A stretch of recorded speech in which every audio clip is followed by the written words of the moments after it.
Hello students, आज हम अपना नेक्स्ट चैप्टर स्टार्ट कर रहे हैं केमिकल काइनेटिक्स। तो इसमें सबसे पहले केमिकल काइनेटिक्स क्या है। It is a branch of chemistry which deals with study of rate of reaction, mechanism with which reaction takes place and influence of various factors on the reaction rate. Means rate of reaction कौन कौन से factor को effect करते हैं और किस mechanism से वो रिएक्शन होती है, इन सब की स्टडी हमारी केमिकल काइनेटिक्स कहलाती है। तो based on rate of reaction, पहले तो हमारी जो रिएक्शंस हैं, हम तीन तरह की रिएक्शंस होती हैं। Instantaneous reactions, a chemical reaction which are completed at the moment when the reactant are mixed. जैसे आप रिएक्टेंट को मिक्स करोगे एकदम रिएक्शन हो जाए, उनको हम बोलते हैं instantaneous reactions. Ionic reaction takes place in aqueous solution, जैसे कि आपका रिएक्शन है NaCl plus silver nitrate, AgCl plus sodium ion plus nitrate ion. Sodium nitrate बनता है क्योंकि वो एक स्ट्रॉन्ग इलेक्ट्रोलाइट है, सॉल्यूशन में वो डिसोसिएटेड फॉर्म में ही रहता है, आयनाइज फॉर्म में ही रहता है। तो रीज़न क्या है कि ये रिएक्शन काफ़ी हाई स्पीड से प्रोसीड करती हैं। Ionic compound changes into ions in aqueous solution when the two aqueous solutions are mixed, ions are reorganised and form products. अगर कोवेलेंट कंपाउंड होते तो पहले वे आयंस में कन्वर्ट होते, उसके बाद रिएक्शन होती। लेकिन यहाँ ये ऑलरेडी आयनिक रिएक्शंस हैं, ये ऑलरेडी आयंस की फॉर्म में ही प्रेजेंट होते हैं सॉल्यूशंस के अंदर। जैसे आप इन दोनों को मिक्स करोगे, सिर्फ आयंस रीऑर्गेनाइज होते हैं, AgCl बन जाता है, ये सॉलिड होता है, प्रेसिपिटेट हो जाएगा। बाकी सोडियम और नाइट्रेट तो पहले भी आयंस की फॉर्म में थे, रिएक्शन के बाद भी आयंस की फॉर्म में ही रहते हैं। तो क्योंकि इसमें आयंस ऑलरेडी प्रेजेंट होते हैं, सिर्फ रीऑर्गेनाइज ही होते हैं, तो रिएक्शन बड़ी फास्ट होती है। इनको बोलते हैं हम इंस्टेंटेनियस रिएक्शंस। इससे अलग दो हमारी और हैं extremely slow reactions, reactions which takes place very slowly and take hours, days और even months to complete. Rusting of iron इसमें आपका एग्जांपल है, जो महीने भी ले लेते हैं। दूसरे अब तीसरी टाइप की जो हमारी रिएक्शन है वह moderate reaction. The reaction proceed at limited speed and their rate can be measured. इनकी स्पीड लिमिट होती है और इनकी रेट ऑफ रिएक्शन को मेज़र किया जा सकता है डिफरेंट मेथड से। तो एग्जांपल इसमें H2O2 को डिकम्पोजिशन है, हाइड्रोलिसिस ऑफ एस्टर है, अल्कलाइन हाइड्रोलिसिस ऑफ एस्टर्स हैं। ये सारे इसके एग्जांपल्स जो एक लिमिटेड स्पीड से होते हैं, तो इनकी रेट ऑफ रिएक्शन मेज़र की जा सकती है। इनको हम बोलते हैं मॉडरेट रिएक्शन। जो बहुत फास्ट होती हैं इंस्टेंटेनियस, और जो बहुत स्लो होती हैं एक्सट्रीमली स्लो। तो तीन टाइप के हमारे रिएक्शंस हैं, और अब अंडरस्टूड है क्योंकि हम रेट ऑफ रिएक्शंस की बात कर रहे हैं। ये बहुत स्लो हैं, इनको नहीं निकाल पाएंगे हम। ये बहुत फास्ट होते हैं, इनको नहीं निकाल पाएंगे। जो हमारी स्टडी चलेगी वो इस मॉडरेट रिएक्शंस की चलेगी। तो इसमें अब हमारा नेक्स्ट है आपका रेट ऑफ रिएक्शन होती क्या है। The rate of reaction is the change in concentration of any one of the reactant or product per unit time. Either increase in concentration of the product or decrease in the concentration of a reactant with time. Increase और decrease क्यों? क्योंकि जब भी आपके reactions होती है तो reaction जैसे जैसे proceed करेगी, reactant की concentration कम होती चली जाएगी और products की concentration बढ़ती चली जाएगी। तो रिएक्टेंट के टर्म में या प्रोडक्ट के टर्म में, दोनों में से किसी भी की भी टर्म में रेट ऑफ रिएक्शन को डिफाइन किया जा सकता है। अगर हम करते हैं रिएक्टेंट के टर्म में, तो rate of reaction is decrease in concentration of the reactant per unit time. और अगर हम प्रोडक्ट के टर्म में करेंगे तो rate of reaction is increase in concentration of the product per unit time. और दोनों के एक साथ डेफिनेशन देते हैं, तो rate of reaction is change in the concentration of any one of the reactant और प्रोडक्ट पर यूनिट टाइम। अगर आपकी रिएक्शन है A change into B plus C plus D, A के टर्म में अगर मैं रेट ऑफ रिएक्शन को express करता हूँ तो वो मेरी आएगी delta E concentration of A means change in concentration of A divide by change in time. Delta T मतलब चेंज इन टाइम, और साइन आगे लगेगा नेगेटिव। नेगेटिव क्यों लगेगा? क्योंकि इसकी कंसंट्रेशन डिक्रीज होती है। अगर मैं B के टर्म में रेट ऑफ रिएक्शन को लूँगा तो change in concentration of B delta B upon delta T, और इसके आगे साइन लगेगा पॉजिटिव क्योंकि ये प्रोडक्ट है और प्रोडक्ट में कंसंट्रेशन इंक्रीज होती है। Negative sign represents the decrease in concentration, ये हमें ध्यान रखना है। अगर हम रिएक्टेंट के टर्म में रेट ऑफ रिएक्शन को एक्सप्रेस करेंगे तो माइनस साइन आगे आएगा। प्रोडक्ट के टर्म में अगर करेंगे तीनों प्रोडक्ट की दिखा रखे हैं, तो आगे साइन प्लस लगेगा क्योंकि उसकी कंसंट्रेशन इंक्रीज होती है। यहाँ माइनस और प्लस का भी मतलब क्या है, minus mean decrease in concentration and plus means increase in concentration. Example लेते हैं, consider the reaction PCl5 change into PCl3 plus chlorine. Suppose at any interval of time delta t, decrease in concentration of PCl5 is delta PCl5 concentration, and increase in concentration of PCl3 and chlorine are delta PCl3 and delta Cl2 respectively, where square bracket indicates the molar concentrations. तो rate of reaction क्या होगी, minus delta PCl5 upon delta T, या rate of reaction is equal to plus delta PCl3 upon delta T, या rate of reaction is equal to plus chlorine delta Cl2 upon delta T. ये आपके expression होते हैं। Change in concentration of PCl5 upon change in time, sign negative, chlorine और PCl3 इनके आगे sign positive लगेगा।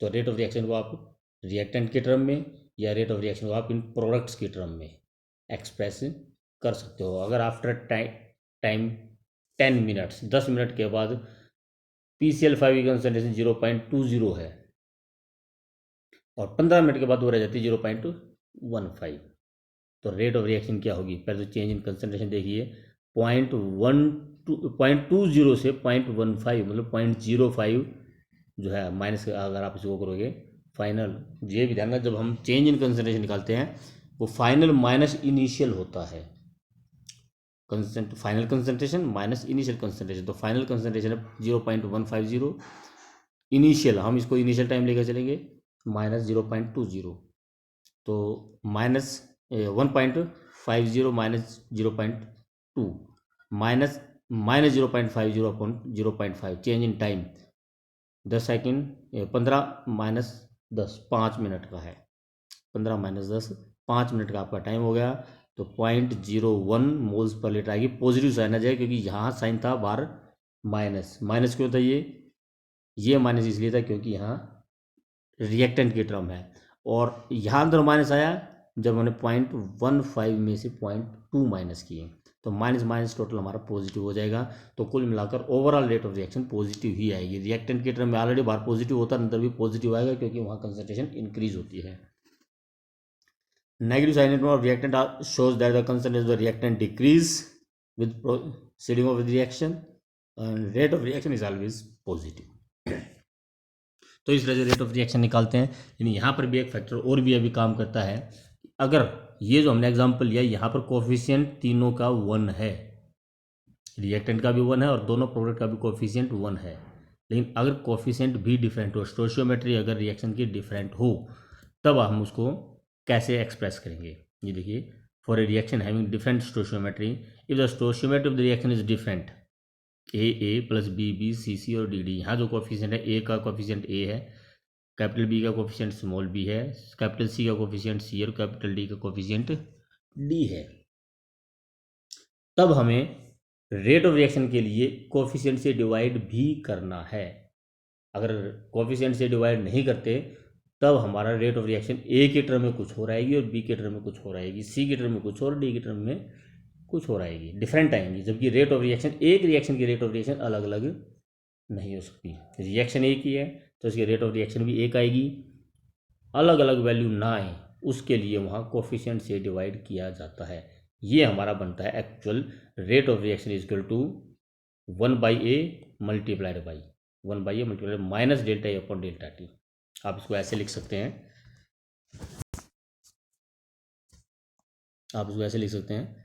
कि जो रेट है, rate is equal to 1/a multiplied by minus delta concentration of A upon delta T, या इसको ऐसे भी लिख सकते जैसे कि यहाँ पर ये लिखा हुआ है minus 1/a into delta A upon delta T. कई बार न्यूमेरिकल में तो बच्चे इसको थोड़ा सा गलत कर देते हैं, इसलिए ऐसे लिखोगे और ज़्यादा बेटर रहेगा कि कोफिशिएंट से डिवाइड करोगे। अगर बी की टर्म में लेता हूँ तब ये आ जाएगी आपकी 1/b multiplied by minus delta change in concentration of B upon change in time. और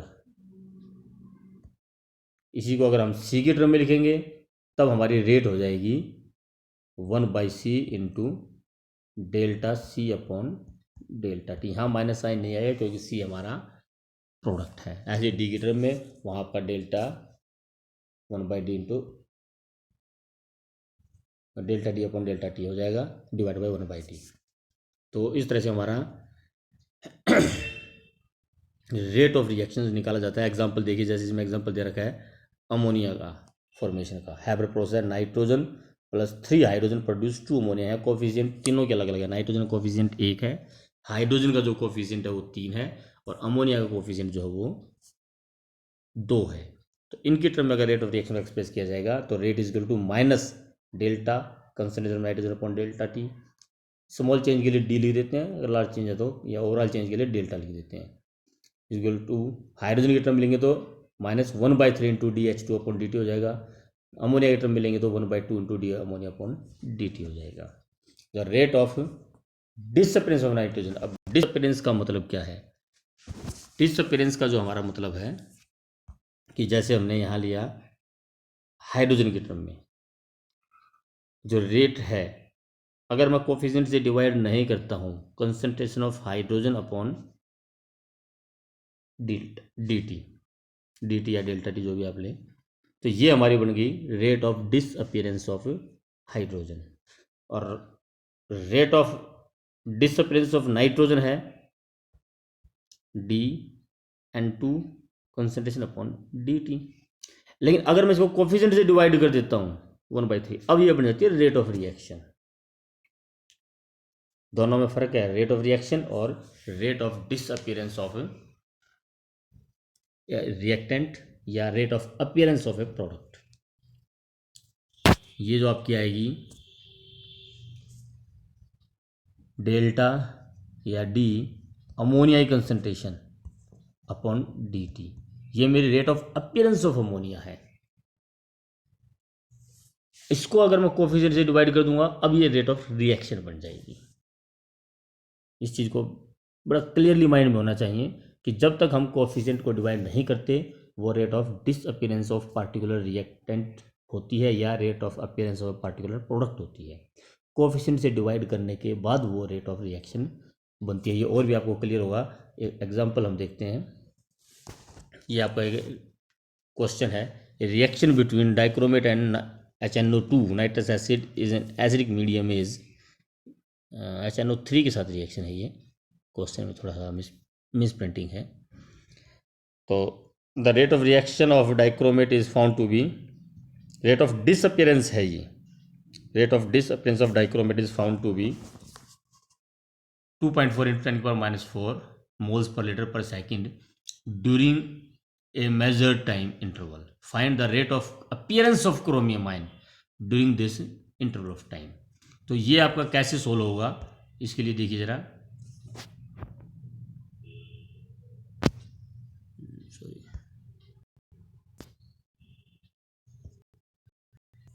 इसको सोल्व करने के लिए करेंगे, पहले तो हम देखते हैं हमारी रेट ऑफ रिएक्शन क्या होगी। इस केस में जो हमारी रेट ऑफ रिएक्शन होगी, रेट इज इक्वल टू, अगर हम बात लेते हैं डाइक्रोमेट की टर्म में, रिएक्शन देखते हैं। आपकी रिएक्शन थी change in concentration of Cr2O7 2 negative upon delta T is equal to, ये तो रेट ऑफ डिसअपीयरेंस ऑफ, एक बार आपको रिएक्शन दिखा देते हैं।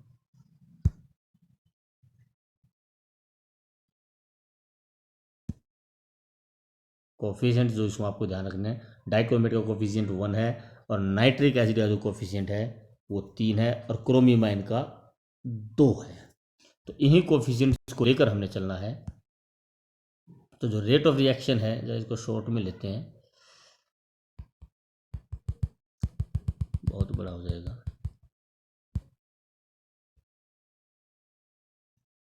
जो रेट है वो हमारी रहेगी, अगर मैं लिखता हूँ डाइक्रोमेट के टर्म में, तो Cr2O7 की जो कंसंट्रेशन है, delta change in concentration of Cr2O7 divide by change in time.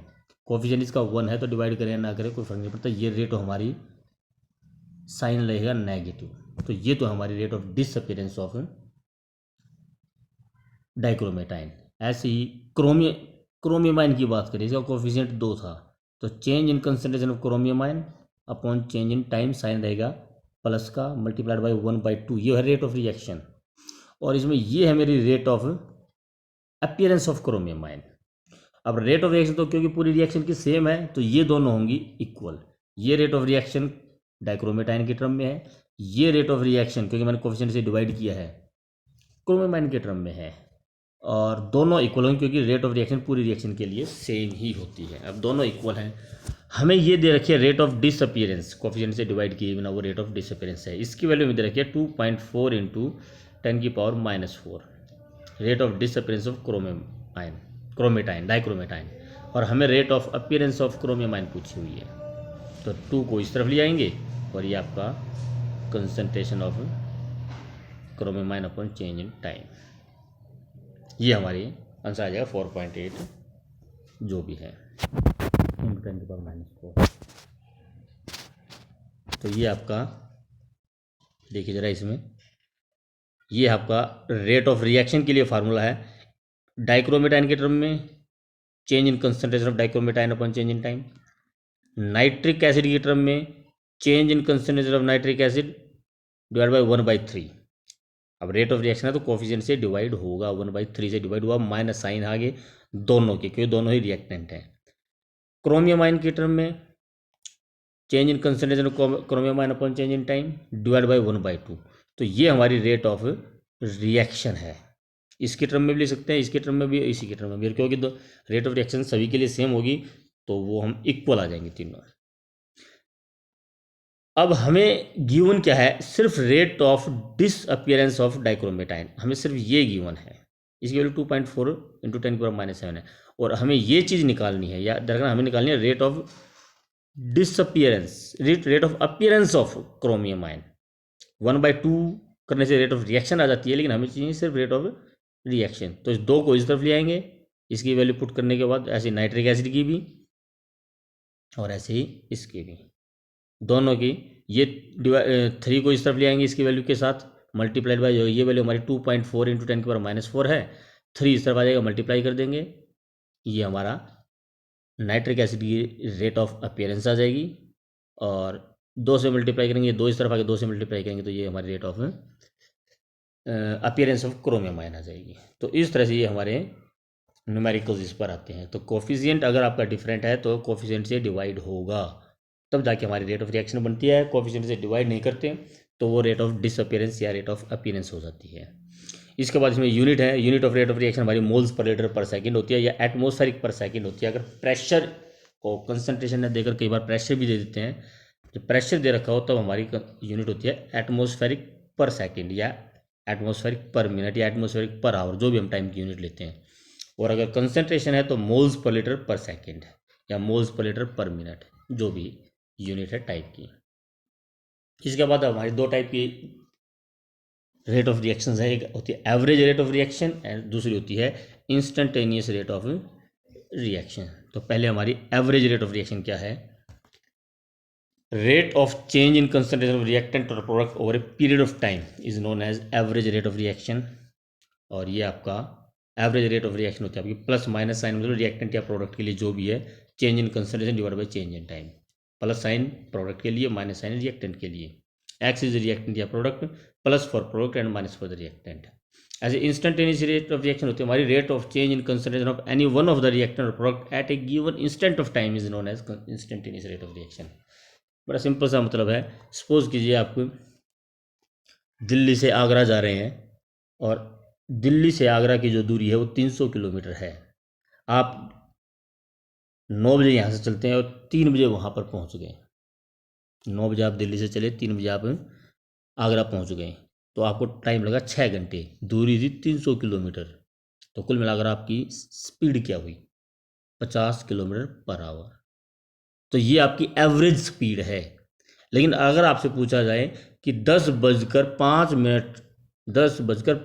और 20 सेकंड पे आपकी स्पीड क्या थी, अब वो आपकी स्पीड हो सकता है 80 की भी हो अगर आप हाईवे पर हैं, हो सकता है वो आपकी स्पीड 10 की भी हो अगर आप मार्केट के बीच में हैं, तो एक पार्टिकुलर टाइम पे जो स्पीड होती है वो कहलाती है इंस्टेंटेनियस रेट ऑफ रिएक्शन, और एक ओवरऑल एवरेज जो वैल्यू होती है total distance divide by total time, वो आती है आपकी एवरेज स्पीड। तो वही चीज़ यहाँ पर है, एवरेज रेट ऑफ रिएक्शन हो जाएगी हमारी total change in concentration divide by total time taken, average, और इंस्टेंटेनियस हो जाएगी एक पार्टिकुलर टाइम पर हमारी जो रेट ऑफ रिएक्शन होती है। तो change in concentration of reactant divide by change in time, और यहाँ पर हमारी change in concentration of reactant upon change in time होगी जब टाइम लिमिट होती है हमारी जीरो टाइम। इस एक पार्टिकुलर टाइम पर अगर हमारी रेट ऑफ रिएक्शन होगी वो इंस्टेंटेनियस। ग्राफिकली इनको भी हम कैलकुलेट कर सकते हैं। सपोज करो मुझे एवरेज रेट निकालनी है 5 और 15, 5 मिनट और 15 मिनट, इनके बीच में मेरी एवरेज स्पीड क्या है। तो जब 5 मिनट थी उसमें जो मेरा कंसंट्रेशन थी 0.03 थी, जब 15 मिनट हो गए तब कंसंट्रेशन आई ये हमारी x2, मान लीजिए वो x1 ये x2।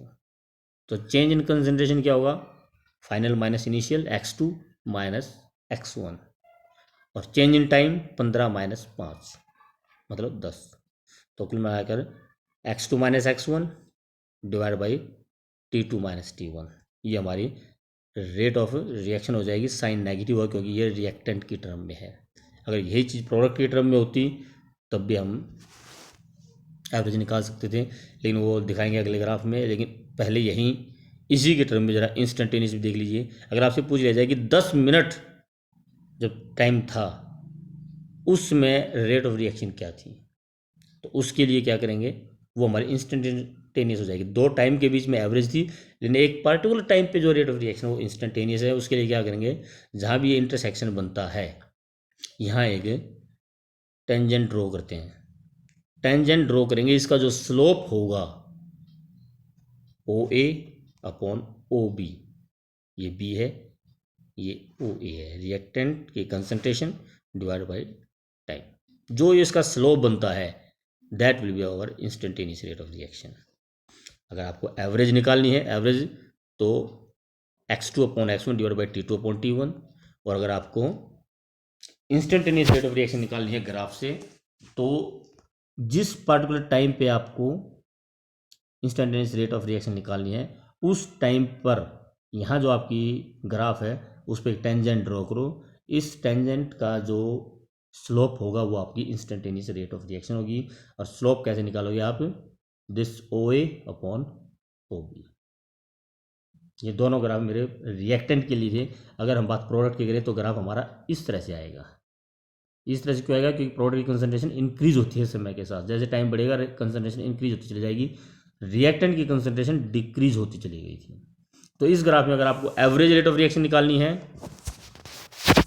तो फिर वही आपका x2 upon x1 plus sign होगा, इस बार x2 ज़्यादा है तो पॉजिटिव ही आएगी, divide by T2 upon T1, ये आपकी एवरेज हो जाएगी।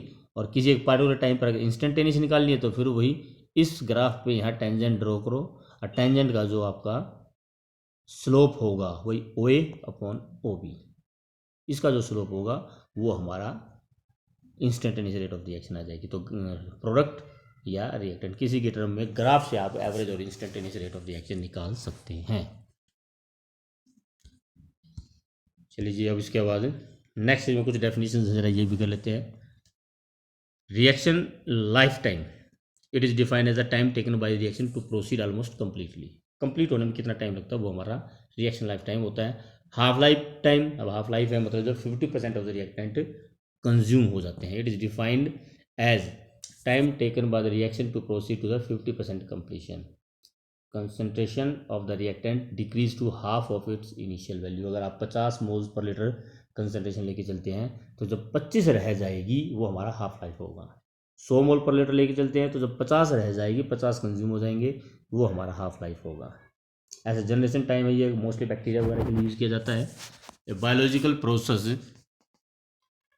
Time taken by certain virus और bacteria to double its population is called generation time. Initial rate slope of the tangent at time is equal to 0 in a plot of the concentration versus time.